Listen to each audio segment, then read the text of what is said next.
So welcome everyone to this One Planet Week talk, one of a series that we're running this week, and there are a couple more. There's another one this evening and another two tomorrow if you want to join us for those. I'm still letting people in, so if you just bear with me a second, but you will note that this session is being recorded. So if you don't want to appear on the recording, then please turn your camera off.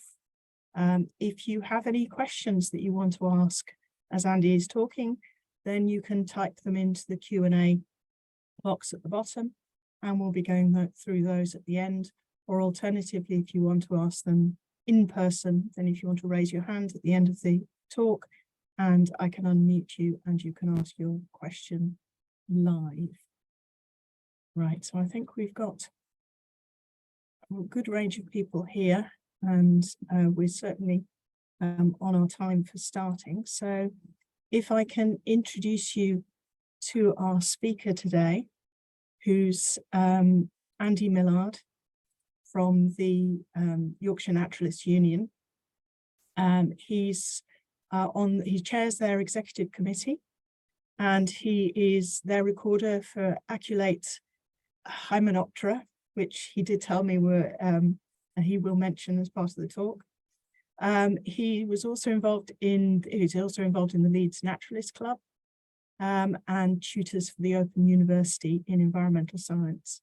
And before retirement, he lectured also in ecology and landscape science at Beckett University. So if I can hand over to you, Andy, for a talk on 160 years plus of recording biodiversity in Yorkshire. Thank you very much, Jo. Yes, and thank you for inviting me to take part in your One Planet Week. One of the things which has encouraged me over the last year or two, I suppose, is that the climate crisis has expanded now in the sort of public domain to be the climate and biodiversity crisis. And I think they are both of equal importance. So what I'm going to do this afternoon just, is to really look at the way in which biodiversity recording and the activities of the Yorkshire Naturalists Union have been involved with this over the last 160 plus years. So if I can change my slide.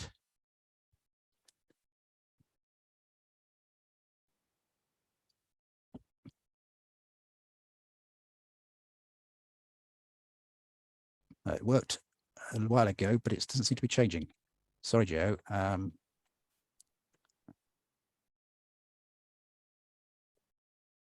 Do you want to come out of the presentation and go back into it and see? I better try that, yes. I don't know whether it freezes after a while.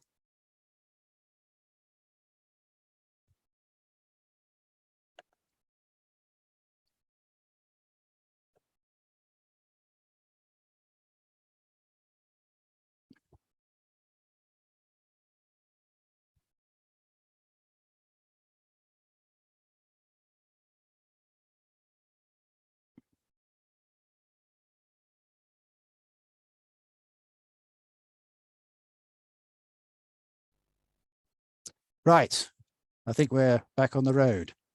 Right, the YNU, Yorkshire Naturalists Union. It is in fact a confederation of societies and individual members. In other words, it's got societies who join and become affiliated societies to it, but you can also join as an individual member. Its main aim has been to promote the scientific investigation of Yorkshire natural history and also to encourage its conservation. It was established in 1861 as the West Yorkshire Consolidated Naturalist Society. And at that time, it comprised 6 societies and 200 plus members.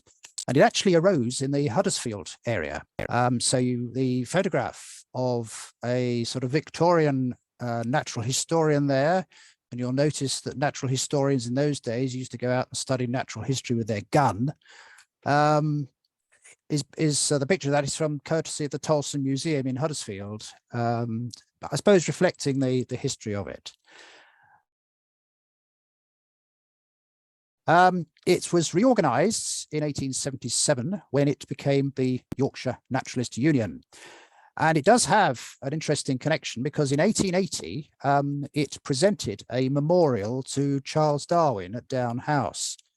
By a memorial, it was essentially an extremely elaborate and rather poshly presented letter given to Charles Darwin, and I'd just like to read you a little bit of this. A deputation of members of the YNU travelled down to meet Charles Darwin, and it says here the deputation arrived at Mr. Darwin's residence about 1 p.m. and was received in a most hearty manner by the great naturalist himself, Mrs. Darwin, and other members of the family, including Miss Darwin and Mr. Francis Darwin. And the letter begins, the council and members of the Yorkshire Naturalists Union, all of whom, with scarcely an exception, are working students in one or more of the various branches of natural history, desire to express to you in a most respectful manner, and yet with the greatest cordiality, their admiration of your lifelong devotion to original scientific research, and their high appreciation of the almost unparalleled success of the investigations by which you have contributed largely to the modern development and progress of biological science. More especially do they desire to congratulate you on the fact that your great work on the origin of species will come of age at an early date, and that your life has been spared long enough to enable you to see the leading principles therein enunciated accepted by most of the eminent naturalists of the day. I sort of like reading that out simply because of the language that was used in those days. And it is quite an interesting historical document. Charles Darwin then sent a letter in thanks and said, the address which was presented to me is certainly one of the greatest honours ever paid to a scientific man. It is admirably expressed and engrossing, seems to me, an exquisite work of art. I fear that I by no means deserve all that is said of me in the address, but it shows the great kindness and sympathy of the senders. Pray accept my best thanks for all the kind interest which you have shown in the affair, and believe me, dear sir, yours faithfully, Charles Darwin. So, an interesting connection there with a very famous study of natural history and biological processes. At that time, there were 27 affiliated societies, so it had grown quite considerably and has an aggregate of 1,500 members. Nowadays, we have affiliated societies, over 40 of them, as you can see here, scattered across the whole of Yorkshire. Quite a lot of the societies are sort of based on a particular locality. People like the Scarborough Field Naturalist Society, the Leeds Naturalists Club, Wakefield Naturalist Society, and so on. But we've also got affiliated societies focusing on particular groups like the Yorkshire Dragonfly Group, Yorkshire Mammal Group, and so on. I'd like to just say a little bit about the way in which Yorkshire is mapped here. And this is based on the idea of Yorkshire Vice Counties, which you may or may not be familiar with. These were devised in the middle of the 19th century by a Mr. Watson, who was born near Rotherham. And he had noted that for the purposes of recording biodiversity, or natural history as it was called in those days, there was great variation in the areas of the different counties of Great Britain. And he thought it would be more scientific to try and establish more similar areas. And so his idea was that the larger counties in Great Britain should be divided up into vice counties. And Yorkshire, being the largest county, has been divided up into 5 vice counties, which you can see there, and which are still used for the purposes of recording. So going on to the structure of the YNU, we are basically comprised of sections, each with their own recorder and or chairman. And these sections are based on faunal and floral groups. So, for example, we've got sections, the bird section, the botanical section, which deals with higher plants, the biological section recording mosses and liverworts. There is the entomological section, which has a load of different recorders for all the different groups of insects. And as well as that, we've got a history section, which is sort of declined in its sort of activities recently, but is still extant, I'm pleased to say. Each of the 5 Yorkshire vice counties has their own divisional secretary, and we'll come to the significance of that shortly. So the vice county concept is continuing. We are registered as a charity, and we are governed by an executive committee of trustees. And we also have a library. The library we are in the process of sorting out at the moment, because it has been made up largely of members donating their natural history books and other paperwork to us, or the families of members when they passed away. And so we've got quite an intriguing collection of stuff which we really need to sort out and go through, because you know, along with some very relevant material for Yorkshire natural history, we've also got people who had books on the flora of Palestine, of South Georgia, all around the world, which probably are not going to be of immediate use to people who are interested in studying Yorkshire natural history. It's also important to point out the links that we have with the North and East Yorkshire Ecological Data Centre. This organisation, which I'm sure a lot of you are familiar with, has a similar function to the YNU in that it collects, collates and makes available data on biodiversity in North and East Yorkshire. There are similar record centres elsewhere in Yorkshire. There is the West Yorkshire Ecology, and there are record centres down in South Yorkshire as well. From our point of view, it is the NEYDC which provides the facilities for YNU's registered office. So that is where we have our office registered. A member of their staff works part-time as a YNU membership secretary, collecting in subscriptions and also performing a lot of other very useful functions to us. And I'm not sure quite how we will be able to function without her. And the NEYDC also hosts the YNU library. So we have very close connections with the North and East Yorkshire Ecological Data Centre.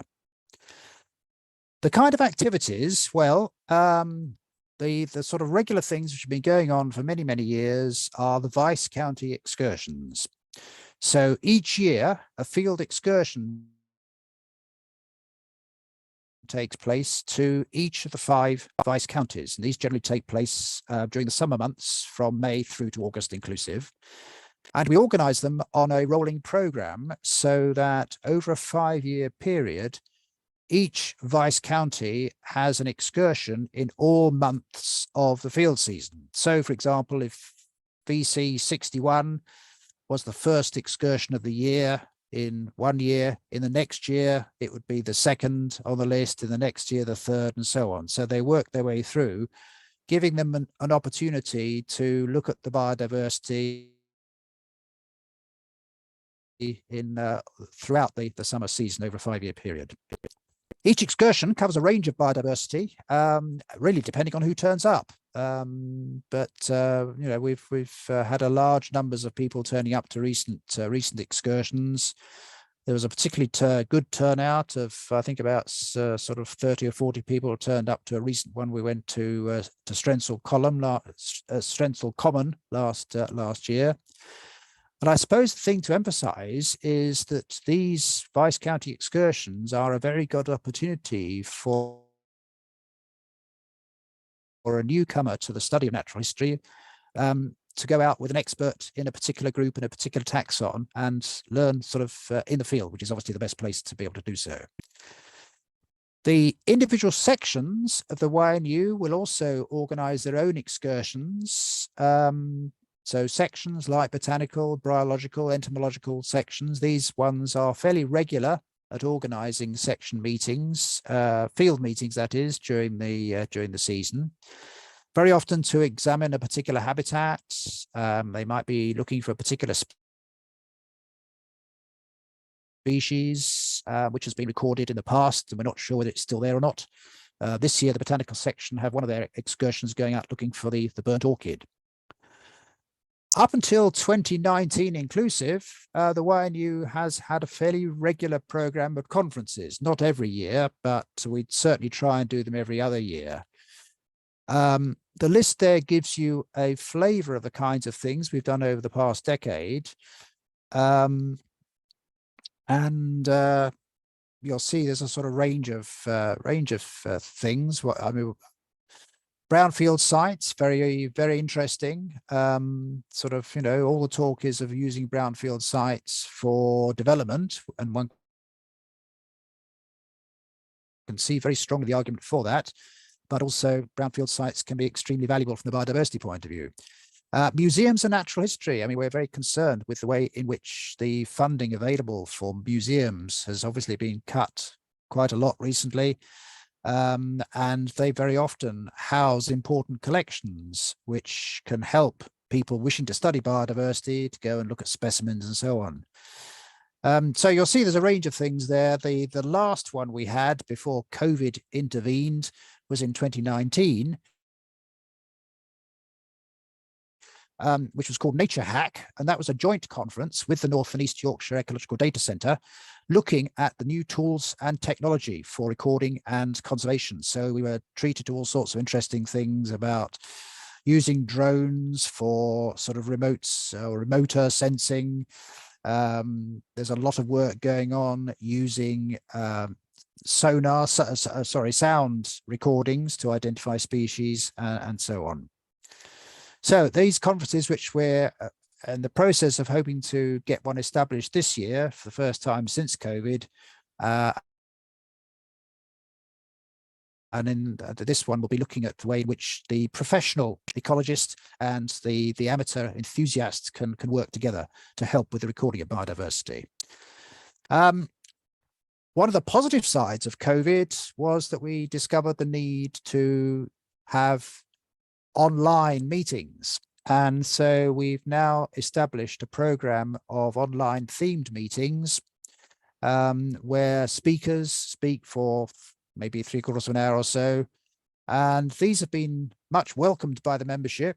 Quite a lot of our members are getting a little on the mature side, myself included. And the thought of trekking across Yorkshire to attend a meeting in person is sometimes not very appealing. And I think they have valued the possibility, you know, the way in which these Zoom meetings have enabled us to get together and enjoy a talk, and also to have a more informal chat about natural history and biodiversity generally. We have in the past been involved with Blitzes, looking at ways of engaging the wider public. This was one 11 years ago in Scarborough. Usually these are joint with other organizations, and the YNU supplies the people to go along and help with the identification of the various species that the members of the public encounter and bring back for identifying. Again, up to COVID, we have run every year for some years training sessions for the University of Leeds MSc students. MSc students who are studying the MSc in biodiversity and conservation. And so at the start of their course, they've come along. This has been based at St Chad's in Leeds. We've been able to run sort of workshops, take them out, do a little bit of sampling, get them used to approaches to identifying, because quite a lot of them may not have done anything on this kind of work before at all. So it's quite a useful introduction to this kind of thing. And we've also had the North and East Yorkshire Ecological Data Centre coming along to talk to them about their work as well. So they get a good sort of initial grounding in recording, observing, recording, and identifying biodiversity. The YNU also publishes works which are unlikely to be published by other publishers. So you can see some examples there of books which have been produced.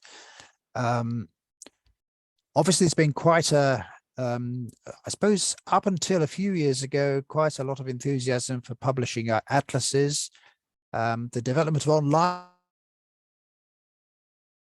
approaches now obviously makes that a little less, I suppose, permanent in a way, because with online mapping, as we'll see shortly, you can obviously update them very easily, and when there are changes in distribution, then it's very they're very useful for that. So the printed atlases are still, and a lot of people do like them, but they're possibly of less immediate use compared with what they used to be. The most recent publication of this sort was the Yorkshire Hawkweeds, which was an identification guide, which was very, very popular. Hawkweeds are quite a difficult group of plants to get to grips with, and the guides sold out remarkably quickly. I suppose the main publication which the YNU produces is its journal called The Naturalists. And the first edition of The Naturalist was published in 1865. And it was there to replace two failed entomological periodicals. And one of the things they were trying to extol was sort of encouraging communication, especially between young entomologists. Nowadays, or at least when the Naturalist was established to replace these entomological journals, it straight away went beyond entomology to include botany, zoology, and paleontology. And it developed very much as an academic publication with peer-reviewed articles, really sort of trying to keep up a sort of high academic standard for the material that was included within it. And it was mainly written for by naturalists who were experienced in academic writing. Now, in the 1983, it was decided by the YNU that something a little more sort of less academic would be appropriate. And so we came up with the Bulletin, which was established in 1983. This was a vehicle for a broader selection of articles, dealing with things like sort of short field notes, reports of events that had taken place, maybe an article about a past naturalist that somebody's interested in, and generally sort of was able to include more informal articles compared with the fairly more stringent sort of academic style of the Naturalist itself. And it was certainly set up to try and encourage naturalists who were less experienced in writing to actually submit something, to try and sort of broaden the appeal. In 2010, the YNU was approaching its 150th anniversary, and for a variety of reasons, it was decided, not the least of which was the one of economics, to actually bring together again the Naturalist and the Bulletin. So you see there the final editions of the separate Naturalist and Bulletin in 2010, and we came out with a new format of the Naturalists, sort of a lot more sort of with color pictures in it, a different type of style and format, designed to appeal to a wider audience. It incorporated a broader range of articles, so it was characteristic both of the Bulletin type of article, but also the more academic peer-reviewed papers. So it was a mixture of the two. And whereas the separate publications had each have a single editor, we established an editorial board for the production of the Naturalist, and this has been, I think, fairly successful in the way in which it's worked. And as I said earlier on, it's obviously more economical, and we were looking at the financial side of things to produce the single publication rather than two separate ones. So you see some of the covers of the earlier editions of the Naturalist in 2010. We published 3 of these a year, about 80 pages, and this is something for the members of the YNU. Recording biodiversity, a little bit about this quickly. In the paper era, I should say, within our library, we've got some interesting notebooks from past naturalists, the way in which they recorded something. Here, that fairly illegible page you see before me, before you sort of blow it up a bit, this is optimized for the Vice County of Durham, but it's basically what those naturalists who are going to use a paper method would have a printed sheet with all the species listed, scientific names, and they can then sort of tick off the ones that they encounter in a particular area or within a named habitat. So the recording would take that kind of form. What would happen to those records? Well, obviously the old-fashioned method would be to put them in something like a card index system. So you can see here a card index system, which with the sort of latest records dating from the 1960s. You'll be interested to see that they're still referring to the vice counties 61, 62, 63, 64, and 65 at the top. And then just giving places by their names. So the location data there is a little bit restricted. In 1936, the Ordnance Survey initiated the national grid. And as a result of that, in the immediate post-war period, we began to see the appearance of these distribution maps based on the Ordnance Survey national grid. So you've got the dots there showing the distribution of a species of higher plant. Each of those dots represents a 10-kilometer square. And basically what it does is to show whether that species is present within that 10-kilometer square or not. So you get a flavor of the distribution of that species. Once we're into the digital era, of course, then you've got things like iRecord, where people can enter their own data, and they can get the mobile phone version and enter their data there. It has made the whole business of recording a lot easier. And in terms of producing maps, I mean, one can now very quickly produce a good map showing the distribution of a species using completely free software. So this is QGIS, QGIS as it's sometimes called, freely available geographic information system, which can be downloaded. And what has helped natural historians with this particular package is the Field Studies Council producer plugin, which enables you very easily to map out the distribution of a species. You just have to put your species records into a CSV file, which you can do in Excel, and put in the national grid data. And interestingly, it doesn't matter how fine a resolution of national grid data, whether you're operating on 6-figure grid references or 8-figure grid references, this particular plugin sorts it out and shows you the distribution. So things are moving very well in that respect. A quick bit about citizen science. You'll be familiar with things like the RSPB Big Garden Birdwatch. Just to give you one or two more examples, University of Leeds, they have over the last couple of years been getting people to watch out for flying ants and to record swarms of ants, to record their precise location and indeed time of the day. And one of the interesting things they've been looking at is the possibility of using weather radar data and to see whether weather radar data, because flying ants are not that dissimilar from raindrops, whether they will show up on the weather radar data and thereby enable us to start mapping the movements and distribution of flying ants. So it's a nice example of citizen science. I mentioned earlier on that the YNU Blitzes have been an example of that.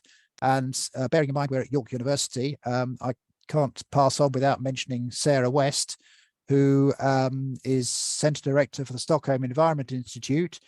She served a period of time on our editorial board for the Naturalist. And of course, she is very much into citizen science in a big way. The YNU in the digital era obviously has its website, it has a Facebook page, it has a Twitter account. I'm afraid these things are a little bit beyond myself, but there we are. We've got people who seem to be able to manage these things. And a Flickr account as well, where members can submit photographs. So if you're interested in the biodiversity of Yorkshire and the north of England, I would encourage you, fairly obviously, to join the YNU. The membership includes 3 editions of the Naturalist per year. You also get a bird report, butterfly and moth report, and of course you'll be informed fully about the programme of events. And I suppose the YNU itself is a very valuable repository of biodiversity information for Yorkshire. It obviously provides you with the opportunity to go on excursions and to learn with experts in particular groups of organisms. And I suppose in one ways, one of the most important things of this is it's a network of people across Yorkshire with, and not just people, but institutions interested in biodiversity. And so once you know how the network operates, then, you know, you can usually find who you want. So if you've got some obscure specimen of sawfly or something, then there'll be somebody in the YNU who can help you find out about it. And we're actually currently considering ways of engaging secondary schools more in natural history.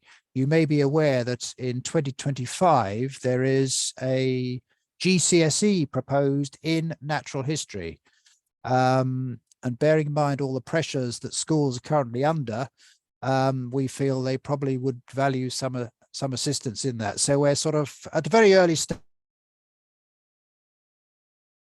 in this, but we are thinking about ways in which the YNU can help with this. There's our website, just to remind you, web address. My email address is editor@ynu.org.uk.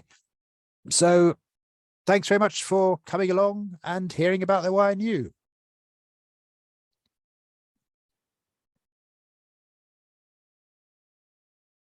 Thank you, Andy, for that fascinating talk, and interesting to see how the YNU first started.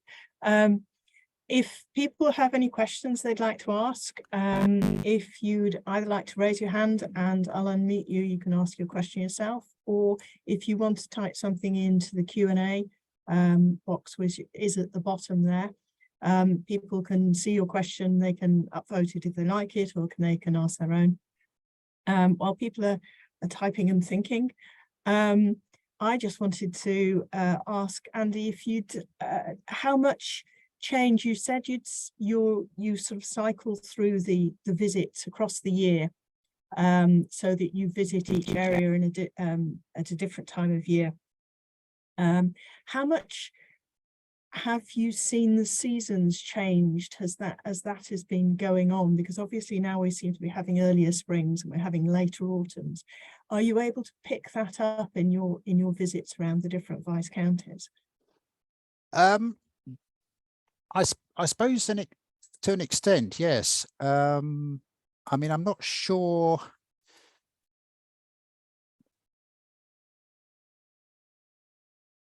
I suppose that the thing is, our sort of vice county excursions, they visit a whole variety of places. So I suppose if you wanted to see how the seasons were changing, what you would need to do is to have your excursions to the same location, even at different times of year.